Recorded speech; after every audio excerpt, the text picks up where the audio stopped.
saya wakilkan kepada Ibu Ketua.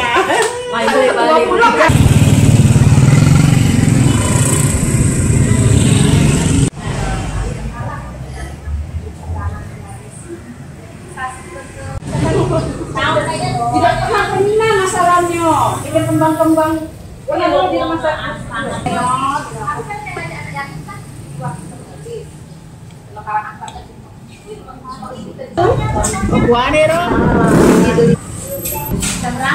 ini lagi makan es pisang hijau yang makanan khas dari Sulawesi Selatan yang ada di Semaba.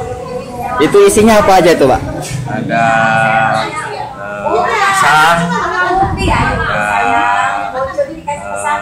penyedap rasanya, manis, dan ditambah es, dan ada lain-lain yang untuk rasa-rasa di es pisang hijau. Terus masalah rasanya itu enak apa gimana tuh, Pak? Ini enak sekali karena dicampur es, rasanya manis, dicampur ada marjannya, ada susunya, jadi rasanya itu di lidah memang enak.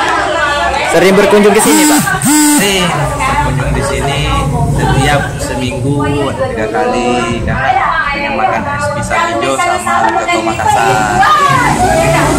Jadi saya senang makan di sini karena ini adalah makanan khas Bugis.